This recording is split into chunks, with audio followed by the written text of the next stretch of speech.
Hello everyone, Russ of Aquarimax here. Oh, thank you for bringing that. Let me move that over here, and perfect. Okay. I am doing a rubber ducky update, as you may have seen if you looked at the thumbnail. This was my rubber ducky enclosure. You can see I've got cork bark in here, some pieces of limestone with little cave openings in them. I've found the rubber duckies in these little cave-like openings before, but okay, who's in the house? Let's see. We've got Gabe, Jamon, and Little Bob, and Calconort. Nice. And Pet's Fish Tank, Smiley Morky. Okay, lots of people in the house. Nice. That is awesome. And thanks for the likes already, by the way. That's super cool.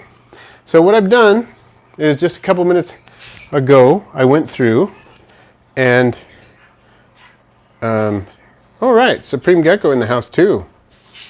Cool. NJ's Cribs Obsessions. Welcome. What I decided to do is go through, just do a cursory search right before the live stream. And I went and caught some of these guys. So let's see what we can find out. The Berglund and Tropical Exotics. Awesome. Nice to see you here. Let me see. I'm trying to figure out if I can work this out. I really need my hands free, and I don't have my hands free. I'm going to try to play around with this for just a minute, see if I can put these on a chair so I can have my hands free. And we'll take a closer look at what's going on. So, bear with me for a minute. I'm going to try to fix this so that you get a much better look at the isopods here. Aha! I think this is going to work for us. Let's see. If I clamp that one down, we'll get a good look here. Let me maneuver my light just a little bit so we get some better light, and we'll make it work. And yes, okay, now you can start seeing some of the rubber duckies. Oh yeah, nothing like that, Little Bob. Okay, so Chicken Nugget wants to see the velvet ants. We'll see if we can make that happen. And Damien Archuleta in the house, welcome.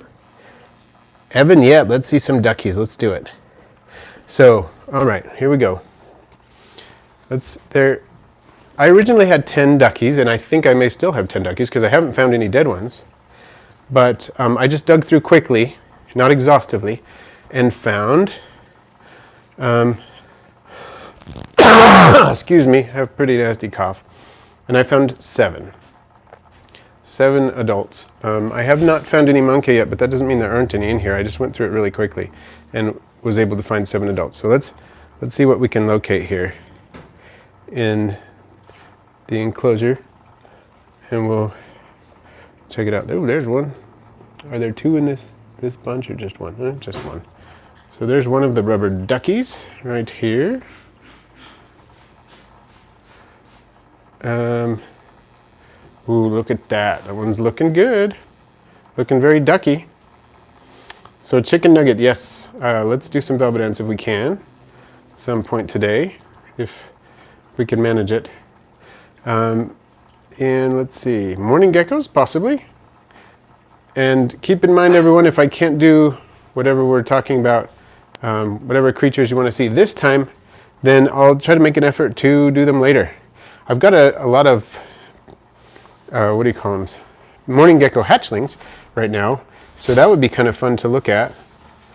See all the morning gecko hatchlings. So they're not tiny hatchlings anymore. They're like a month or so old, but so they're growing. They grow fast. Let me see if we can get a better look at some of these. I counted 7 earlier. So let's just see what we can see. Look at that face. I mean, would you look at that face? There we go. And look, there's a powder blue that got in there. Kind of not too happy about that. Some powder blues got in my colony. So not too happy about that. But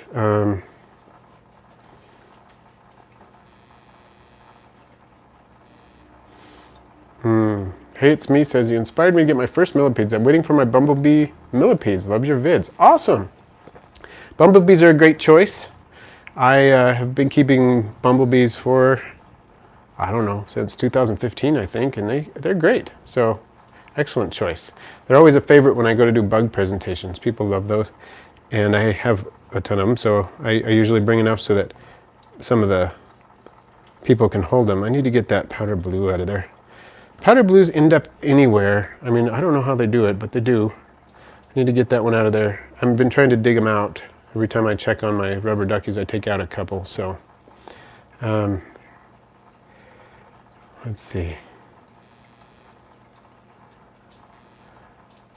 Tropical Exotics getting morning geckos in October. Awesome. Yep, they are great little geckos.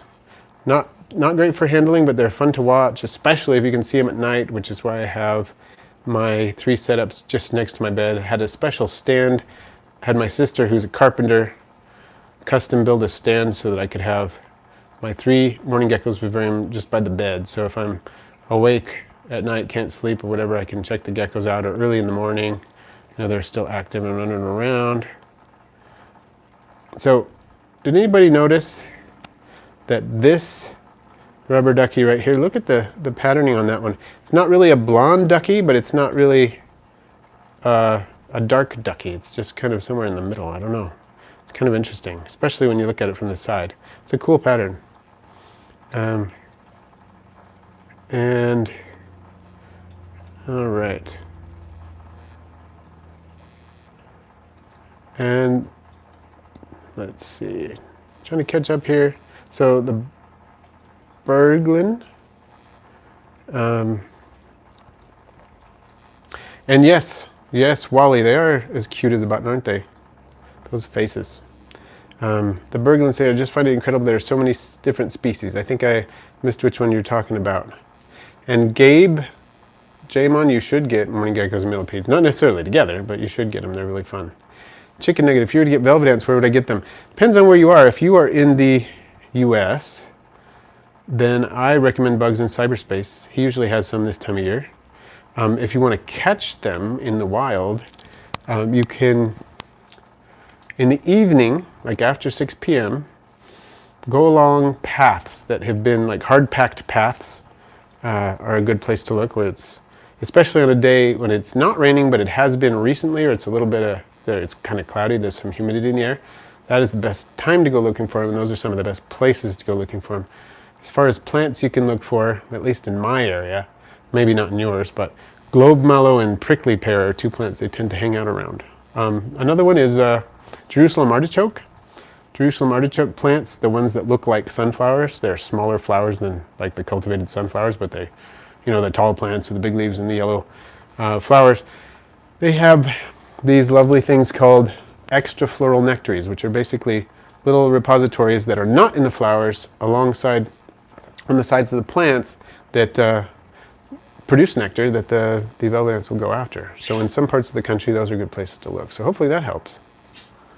And I can't claim I learned all that myself. My cousin, who's an entomologist that specializes in the velvet ants and various types of bees and wasps and things, told me that. So I have to say kudos to Joseph for letting me know about that. But hopefully that helps, Chicken Nugget. Hey, Don Gallagher, nice to see you here. And yes, the powder blues transport other bins. It seems inevitable. I don't know how they do it, but they do.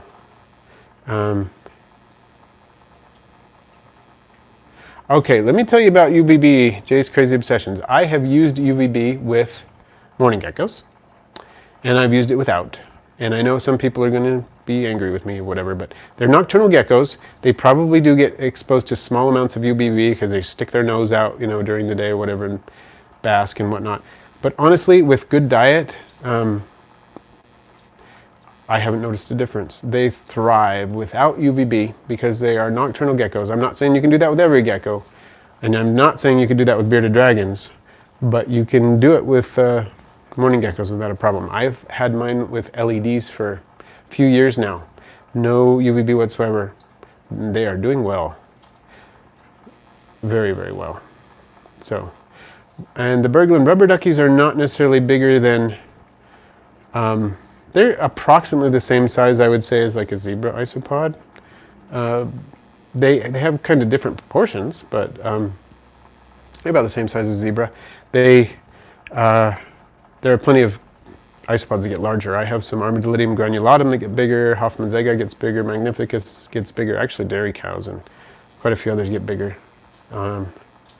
So, how active are these guys compared to dairy cows? Not nearly as active in my experience so far, but I do have a small colony, so I often find that isopods with larger colonies are more active than the ones with the smaller colonies. So, just a second here. I'm going to put a little bit more substrate in here because I don't want anybody drying out. That would be a big deal. I'm just going to put a little bit more substrate in. There we go. So that they can stay moist enough. But there you go. All right.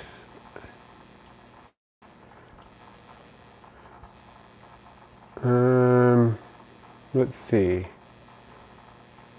So yeah, not as active so far, but that may prove different when I get a larger colony. And Supreme Gecko says, are you feeding the duckies on your normal schedule and any different foods?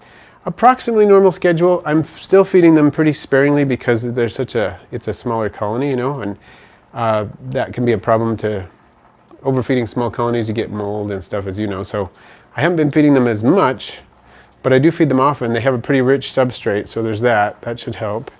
And yeah, I'm hoping I'll get babies soon, but nothing yet. And I haven't done any different foods. The only thing I'm really doing differently is the limestone. Some of you later comers may not have seen.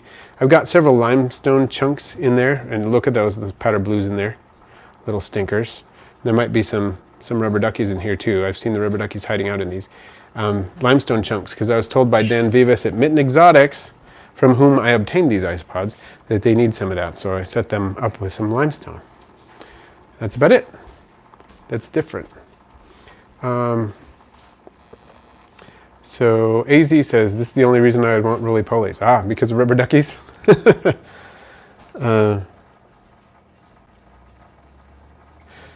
Yeah. So, and Tropical Exotic says, powder blues are a better pest than fungus gnats. Yeah, they can be. Better. I mean, I would prefer having powder blues than fungus gnats, and they do tend to outcompete them. Yeah, and I found that true with leopard geckos, no UVB. Yeah, there are people who breed leopard geckos without any UVB and do just fine too. And Joe Larson, I do sell isopods. Currently, I've obtained permits for all the Armadillidium species I have and almost all the Porcellio species I have and any of the Porcellio species that are available. So, yeah, totally do. If you want to check that out, you can go to my website, aquariumex.com, and I have a stock price list, and you can check out what I've got. Interesting. So Supreme Gecko was saying that the big-time day gecko breeder has been using Arcadia lights without UVB, and I've heard of people doing that too. That you can do all right. Yeah, you do need supplementation, but where would you get isopods in Oklahoma? Well, you can certainly have them shipped to you in Oklahoma. If you want to collect them, I would just go into a forested area with some leaf litter, maybe alongside a creek or something like that, and find some places where there's rotting wood and different things. So yeah, that's what I would do if you just want to collect wild caught ones. And thanks for joining, Little Bob. I don't know if you're still here, but thanks for joining in. And Calcanort, that was indeed some base rock sold for use with marine aquariums. I soaked it in fresh water to make sure that it didn't have any salt water in it, and leached out the salt if there was any. And it wasn't live rock, of course. It was just base rock. So that's what I used because that's what I could find locally. It's hard to find decent limestone at the rock stores around here. They'll tell you it's limestone and then it's not when you get it home, kind of thing, you know. Not that they do it on purpose, it's just they probably don't know.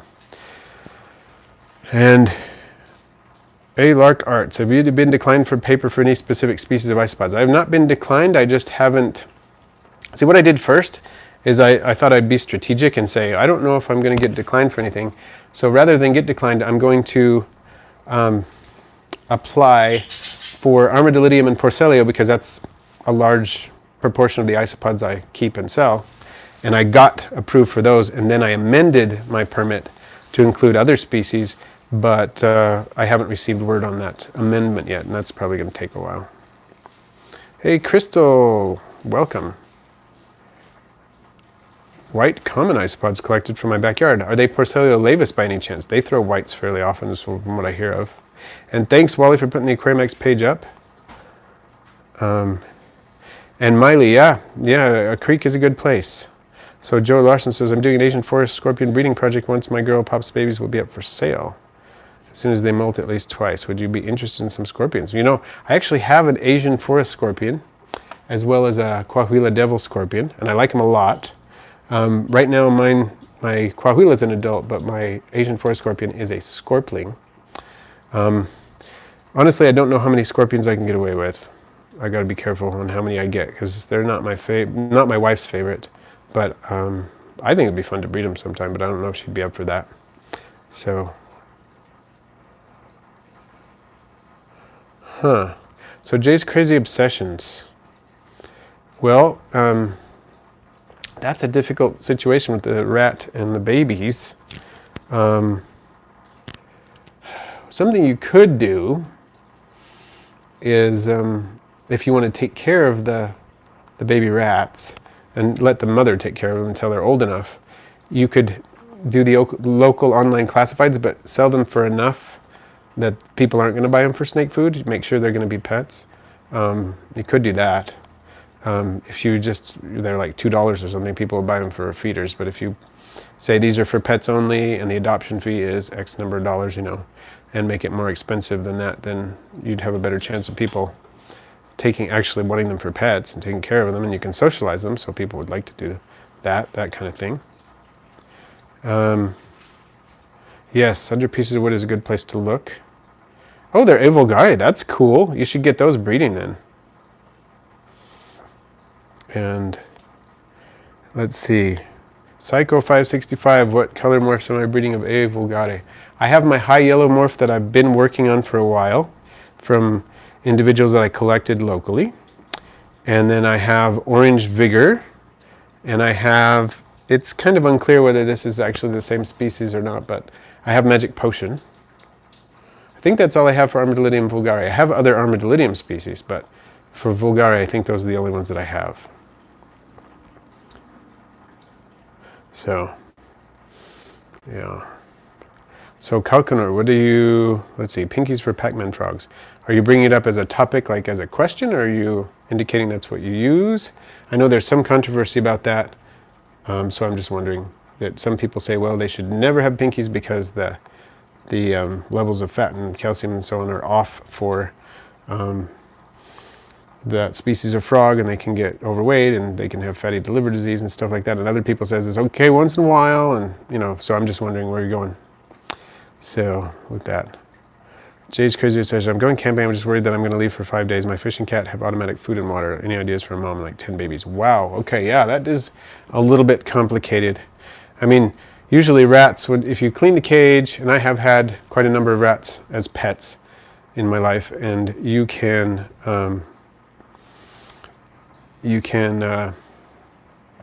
usually leave them for a weekend if you clean the cage and put in enough lab blocks, make sure their water bottle's full, that kind of thing. But it kind of depends. 5 days is a little long. So I'd say you're probably going to need a pet sitter of some kind.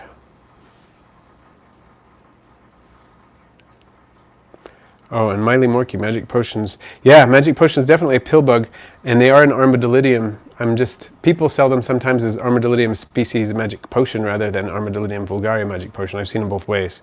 So that's the source of my uncertainty there.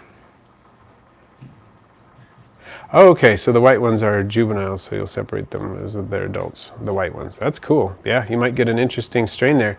A leucistic strain like Magic Potion seems to be, or maybe an albino strain. That would be pretty cool. And Supreme Gecko, good question. Do you find the duckies group them together or as loners off by themselves? Both. When I have found them grouped together, it tends to be in or around the limestone. And when I don't, but often enough, fairly often, I just find them off by themselves. Of course, this is a fairly large enclosure. I've got them in for just the number that I have. I have 6 to So I bought 10 and I have 7 that I found, and I'm sure there are others in there. So 6 quarts for them is a little big, so they may be spreading around more than they would otherwise. It's really fascinating to me how isopods act totally differently when they're in small numbers and when they're in big ones. When they're in large numbers, it's just from feeding response to where they like to hang out, all those sorts of things just change. It's really weird. Miley Market, an albino aphid today. Interesting. So it wasn't just a freshly molted one, huh? That's interesting. And tropical exotics, any tips for separating a strain? Joe Larson says, my isopod colony I collected from my ranch in Wyoming recently had a partial crash, but it's slowly coming back. Any tips to make the breeding faster?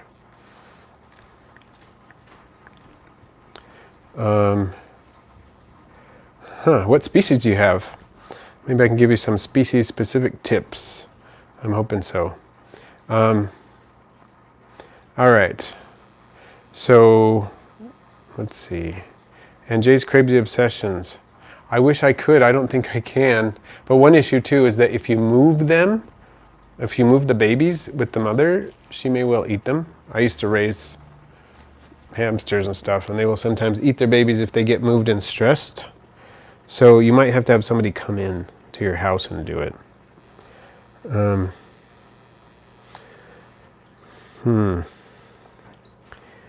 Let's see. For breeding dwarf white isopods. Okay. They're super easy, but you need to keep them warm. Is it okay? Okay, I'm going to ask you all, because you're all watching here. We've got 27 people watching me hold these rubber duckies in a deli cup. We can do that. I'm happy to do that for the whole time. I'll probably just move myself a little bit. They're all burying themselves anyway. Here, let me move them around so you can see them a little better maybe. And I'm happy to hold them here, or I can sit down and look you in the face if you like. If you express your preference. I would kind of like to sit down, honestly, but I'm happy to do this, whatever works for you. Okay, so tropical exotics for breeding dwarf whites. Keep them kind of on the warm side. If you can do 78 to 80 or even a little above 80, keep them pretty moist. They do need protein to breed. Some foods that I've heard that I've used, I mean, I use Bug Burger. They do like fish food pellets. Excuse me, my cough manifesting itself. They do like fish food pellets and other high protein food sources. I even throw cricket carcasses in there and they'll eat those up, things like that. They are really good that way as far as protein goes. And if you keep them nice and warm and humid, they don't need a lot of ventilation, a little bit. They will usually breed like crazy. I mean, they'll go nuts when it's warm and they'll slow down when it's cool. So those are my best tips. And Joe Larson, you've got armadillidium of some type. Okay. I would say make sure you have plenty of ventilation for armadillidium. You don't want them to ever dry out, so make sure there's a good moisture gradient. There's always a spot they can go to where they have a moist hide, like some moss, a moss patch, or a piece of cork bark under which you keep it moist or whatever, but they need drier areas on the other side, but they need good ventilation. They really breed better and do better if they have good ventilation, so hopefully that helps. And hello, HC Aqua and Psycho 565. You're welcome. I am so happy that that is appreciated and that you appreciate that. All right. So mantids. I can do that. That's a request. Okay. I'm going to put these guys down. I'm actually going to let them go now into their enclosure, do their thing, because we've had a chance to look at them. And I'll be back. Okay. All right, yeah, Supreme Gecko. Let's get a like spike going. I like the idea.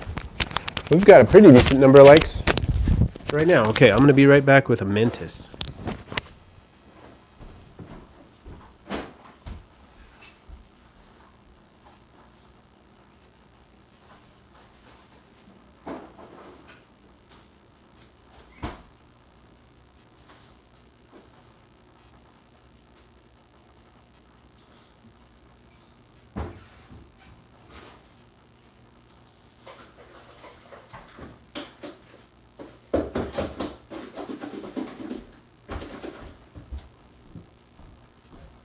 Okay, everybody, I'm back. flip on the microphone here. Hopefully you can hear me. And I'm going to show you the Mantis. Did I miss anything here? Okay, good. All right. Okay, here's one of my mantids here. This is, this nymph I think is close to its final molt. Not quite there yet, but it's going to get there soon. I think this is just a Tenedoria sinensis, the Chinese mantis. I received an egg case from some friends, and it hatched the next day. So, yeah, it's been fun to watch them develop. This one, I've got two. I kept two of them. Here, I'm going to move it to the other hand. I think it'll like that better. You can get a better look at it maybe that way too. We've been watching them develop from just tiny little hatchlings from actually when they hatched. And that's been a fun process, watching them grow up. All right, so Jay's Crazy Obsessions. Hey Russ, have you ever fed one of your mantis a single bloodworm? I have a picture of my feeding mine one, and every time I see it, it makes me miss the big guy. That's cool. I never have done that. I've tried feeding them honey, and they like that, but I've never tried a bloodworm. So chicken nugget, how do you raise a mantis? Well, it's pretty easy. Basically, if you start with an egg case, you need to make sure the egg case is attached to something and the back of it is attached to something, because they can desiccate if the back of it is not attached to anything. So when I got this egg case, the back of it wasn't attached to anything. I love those eyes, check out those eyes. So what I did was I found a stick of the right diameter and put it in the gap where there used to be a stick and hung it so it was upside down. The mantids do best if the egg case is hanging from something so that the babies can hatch out, and they kind of waterfall down out of the egg case. And so they need some hanging space. So that was in a jar. And then I had Aspen Excelsior down at the bottom of the jar. And then after they'd been in that jar for a little while, we let most of them go, kept a couple, and put them in 32-ounce deli cups with the screen mesh lids. Put paper towel down at the bottom, and then put some aspen shavings in there, because they like the, not aspen shavings, but the aspen Excelsior. That's what we put in there, because they seem to like that to hang and molt from and so on. And then you can keep them in the deli cups for quite a while until they get close to their adult size, like this one. And then we moved it to one of the pop-ups that I got from Bugs in Cyberspace. Pop-up enclosures, which are super cool. They've got a clear clear plastic side, and then they got mesh sides on all the other sides, and they zip open and close. They're really cool. So, yeah, and then you feed them when they're babies. They need fruit flies, and since I'm raising fruit flies all the time for my dart frogs and geckos, I've got fruit flies. You start with melanogaster, go up to Heidi-eye, and then once they're done with that, they can start eating mealworms and crickets and stuff. Store-bought crickets are not necessarily good for them. People have problems feeding them store-bought crickets, but I raise my own crickets, and they seem to be okay on that diet. So yeah. So HC Aqua, you've done that with the mantis too. Yeah, that's fun. I did that too. In college, I found a mantis, put it in an old hamster cage that was a 10-gallon tank with a wire mesh lid. It laid an egg case, and I ended up having the egg case hatch. That was the first time I ever did that. It's kind of fun. Oh, and so welcome Heather Jensen in the house as well. Wow, time has gone fast today. It's almost to the end here. So anybody else got anything they would like to say? Somebody, Chicken Nugget, if you're still here, was asking about the velvet ants. Oh shoot, we only have a minute. We're not going to be able to do it this time. And somebody asked about the the morning geckos. I will try to put both the morning geckos and the velvet ants in the next live stream, if that helps. One thing I did want to point out, that if you're not on my Instagram, AquariumX Pets, you can check it out. I put the snake release of the Western Yellow-Bellied Racer. I put the release video footage that my wife was kind enough to film for me as I was releasing it. Put that on Instagram today. So you can check that out if you want to. It's kind of fun. And it's nice to see that he is back in the wild. It looked like it was doing fine after, kept him for about a week and a half, I think. Gave him a couple of good meals and made sure there weren't any problems that I could notice. So, and I didn't see any. And I think it's going to do fine. Just hope so. So, all right. So chicken nugget, I'll try to do the bell bonnets next time. Coconut, thank you very much. And yeah, I may try that. Jay's Crazy Obsession is a good suggestion. And Heather Jensen got a surprise toad named Boris. That's cool. And Salvador Mora, I don't sell rubber duckies yet. I will eventually, but they haven't been breeding yet. I haven't had them for very long. A few months. I don't know exactly how long, but once I get them a good breeding colony, I definitely will be selling them. And Pat's Fish Tanks. Well, thank you. I'm glad you find the channel inspiring. Really appreciate that, and I'll try to keep it going. And kept yours in a homemade cage with window screen duct tape together. Oh, that's a good way to do it. You can make a nice big cage that way. So, thanks for the likes. Thanks for the support. Check out my Instagram. I'm also on Twitter and Facebook, all that stuff. And hope to catch you on the Friday video.